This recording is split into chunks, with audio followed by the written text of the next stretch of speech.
He took them all down within a decade. So I'm the one who can say something about their year or their name. If they are discovered, they will be exposed accordingly and won't remain the same. His family lives under a blanket of secrecy. No name, no communication with colleagues, no right to a normal life, to be able to show themselves, to have some kind of happiness, to have children. Putin's maniacal beliefs have driven his own family into hiding. And he currently has no children, as far as is publicly known. There are these women and some younger family members who are present. So, as he just mentioned, questions related to business. You mentioned one woman, then another. You probably haven't told us everything, have you? Putin's children grow up behind high fences under the protection of the FSO. Love, cooperation, and loss are valued. This happens year after year. No school, no friends, no photos. Only lavish houses, parents, managers, security, and various meetings with their dad. Happiness, a sense of profound and genuine joy, the feeling of both our parental connections and our material well-being, these are extraordinarily prominent and high profile in our everyday lives. Parents and dads know less about them than about construction work. Ordinary people have the right to live if they want to. That's how we always interpret it in Russia. And that's how we always will. No one will lose their life for any reason. Eternalist bastards are independent enemies, born from under the covers.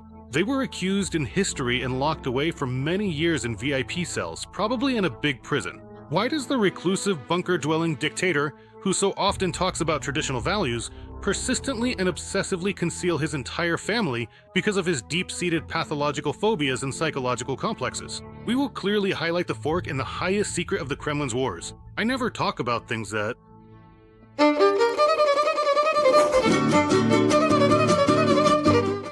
These matters concern my entire family. Officially, the Kremlin dictator is known to have 2 children, the elder daughter Maria and the younger daughter Katerina, both of whom were born to Lyudmila Putina. Here is Lyudmila Alexandrovna herself. She officially held her position for a period of 8 years, or actually, it was 9 years in total. Overall, it was a joint decision. There are no official biographies of the girls. Maria was born in Leningrad in 1985, and a year later, Katerina was born in Dresden, where Putin was stationed for the KGB. In the course of life in the GDR involved the whole family, including the girls. After returning to Russia, they continued to communicate with others, often in German, for a long time. And their father was so protective that for many years he did not mention their names in public, saying that it was only for security reasons. These women, as you already said, the questions concern, well, you mentioned one person and then another. But you probably haven't told us everything, right? The most well-known details of their lives only emerged thanks to leaks and the tireless work of journalists. And you children?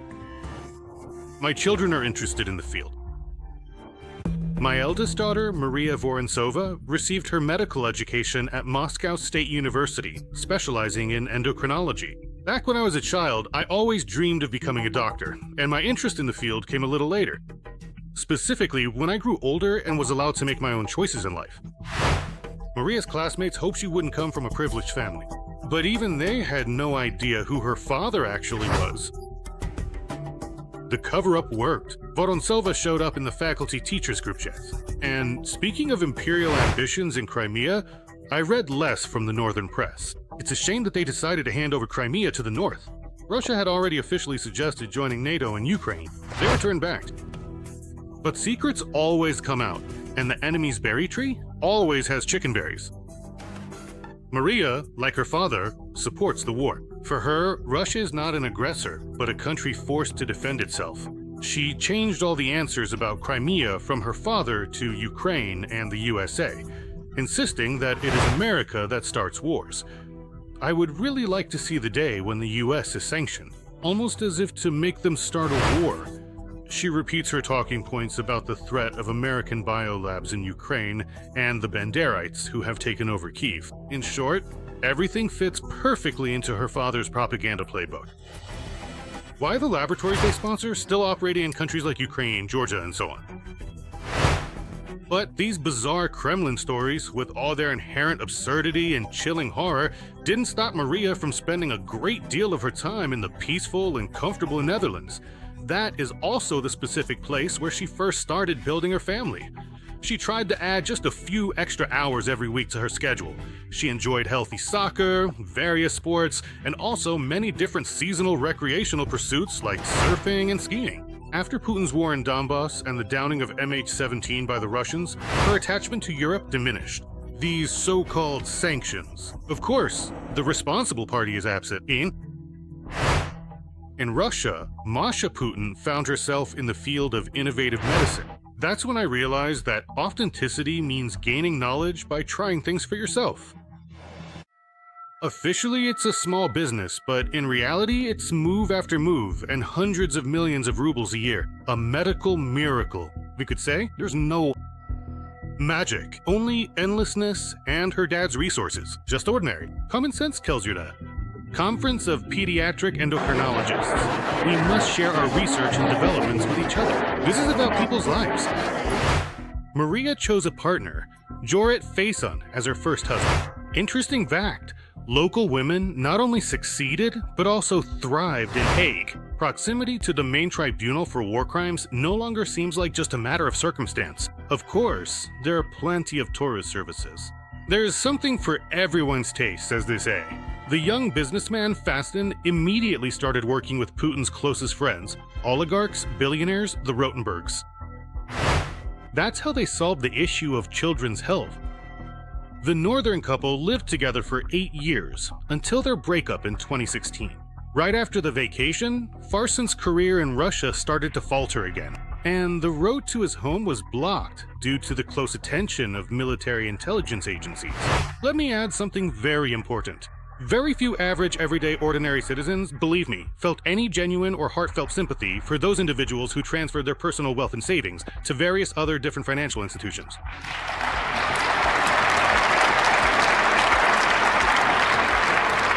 Absolutely no one cared about those who left their lavish and extravagant lodges, grand palaces on the street, and so on. Almost immediately after the conversation began, Maria Vorontsova started working with customs broker Evgeny Nagorny. After meeting the child of the Russian president, he got a job at the gas production company Novitek. In 2017, they had a child, who was registered under his own name. It seems like they decided she would be welcomed, so congratulations. You know, when I said that some of my very close relatives are professional teachers, Chinese, I was talking about my beloved child, who was born in Beijing. And of course, she is naturally Chinese, deeply rooted in her culture and the traditions of her family. Of course. Katerina Tikhonova is the youngest child of Leonid and Vladimir Putin.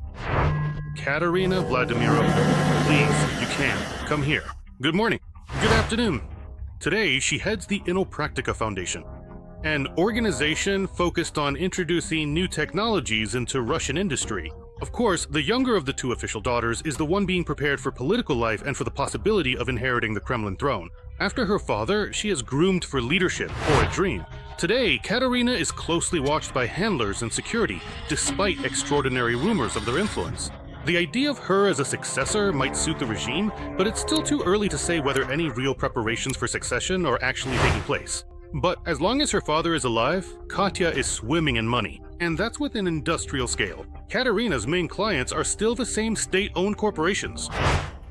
Millions of people work there, and Putin's entourage lives like they're on a farm estate. If you look further, you'll understand what kind of work they do, and whether that's really the case. Tikhonova's personal life is also closely intertwined with the Kremlin elite. In 2013, she married Kirill Shamalov, the son of one of Putin's closest friends. The scenario repeats itself: a lavish celebration, no official acknowledgement of different children, and a house not far from Novo-Ogoryevo. That's exactly where the top leadership of the dictators lives. So what's the problem here? We earned all the money. Vladimir Vladimirovich, where's the money? And by associating himself with Putin's child, the younger Shamalov becomes the youngest dollar billionaire in Russia, landing him on the Forbes list. But even that didn't work out. The split happened in 2018, and everything followed the already familiar pattern. After Kirill's father, Nikolai Shamalov, successfully secured his influential position at Bank Rossiya, which is the primary financial stronghold of Putin's inner circle. So you could certainly say that by that specific time, people were truly starting to understand the vast possibilities of technology and themselves. Tikhonova had already had a child by then, but now with Shamalov, with Zelensky, so as not to be tied to the president of Ukraine. We're talking about the choreographer and artistic director of the Bavarian State Ballet. In 2019, Katerina even moved in with him in Munich, which didn't fit with the story of her father, who had completely distanced himself from the West. Zelensky is an acquaintance and a well-known Russian ballet dancer, probably one of the finest today, who spent a long time performing ballet in Munich, where he also lived. In early 2022, when Vladimir Putin launched a brutal full-scale war against Ukraine, President Zelensky bravely stayed in Kiev. He did not publicly condemn the Russian war.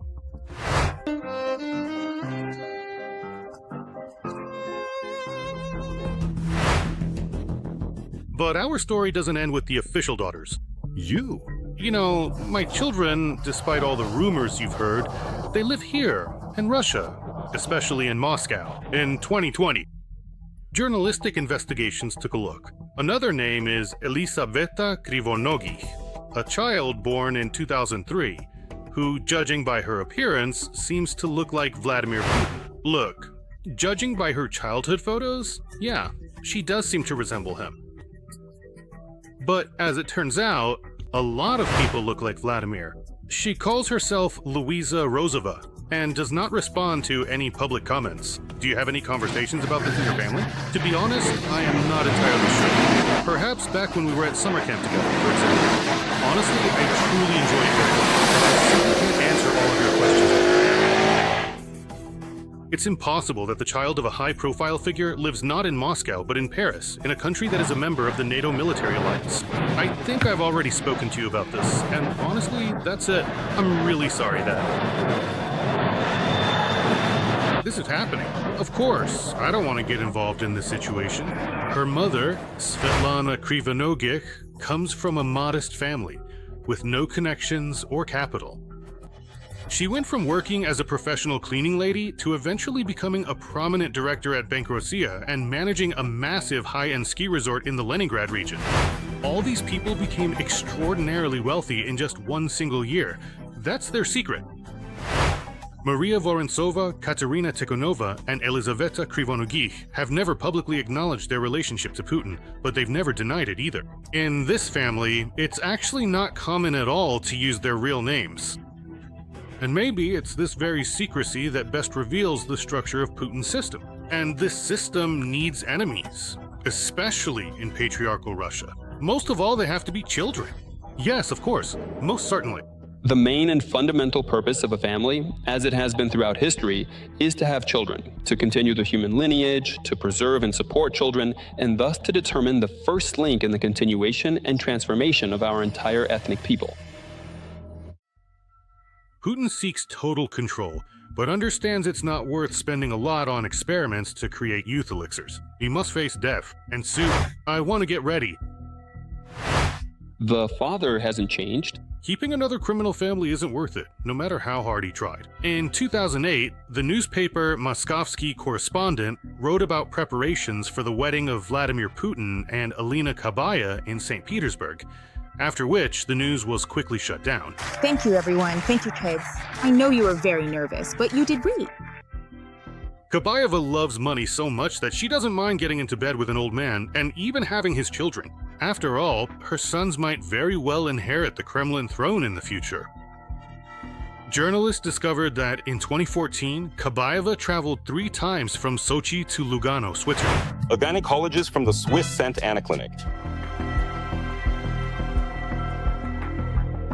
In January 2015, at this hospital, Alina Kabayeva prepared to bear Vladimir Putin's son. The father's presence remains unknown. She was accompanied by her father, friends, and a woman named Natalia Thibault.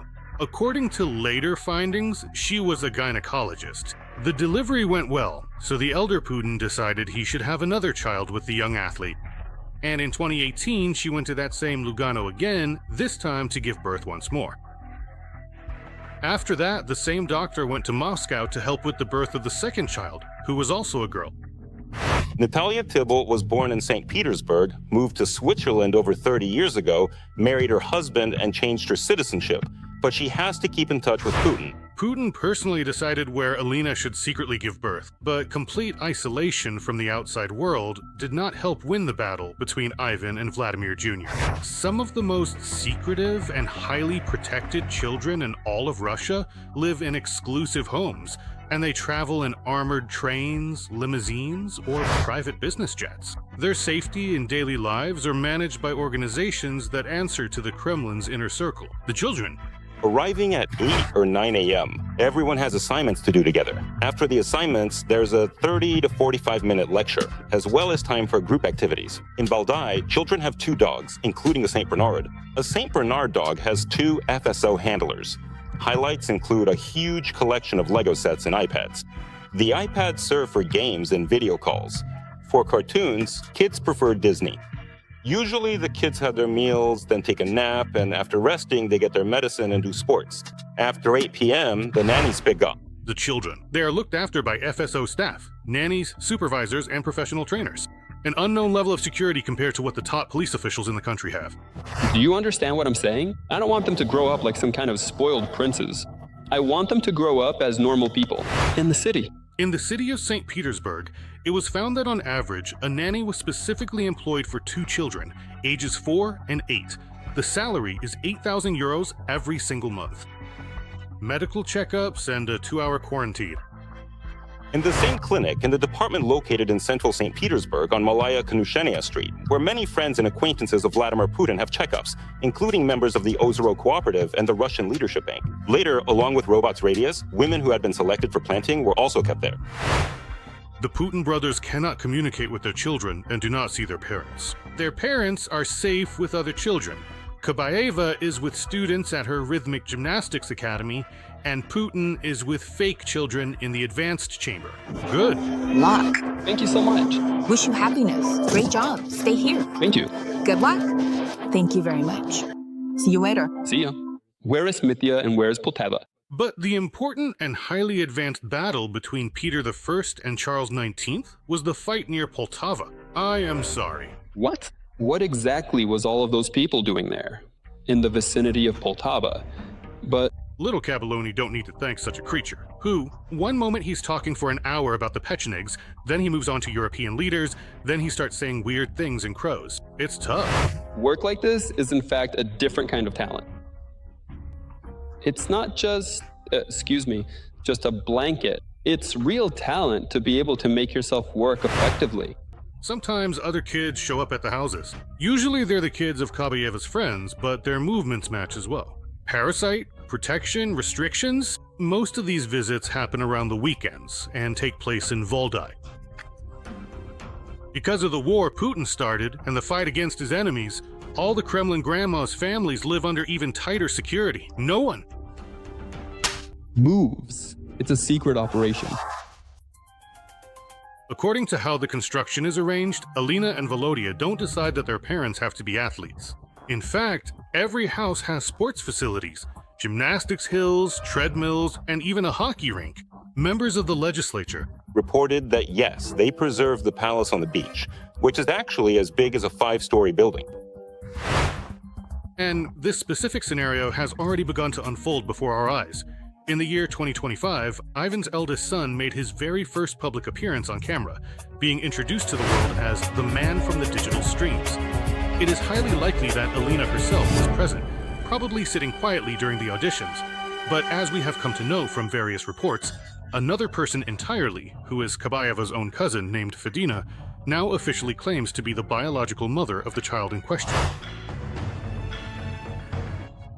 The Kremlin dictator gets rid of everyone around him, both those who are close and completely random people. His children and neighbors are a matter of security. They too were turned into a modern version of people who were forced to live for a long time in isolation.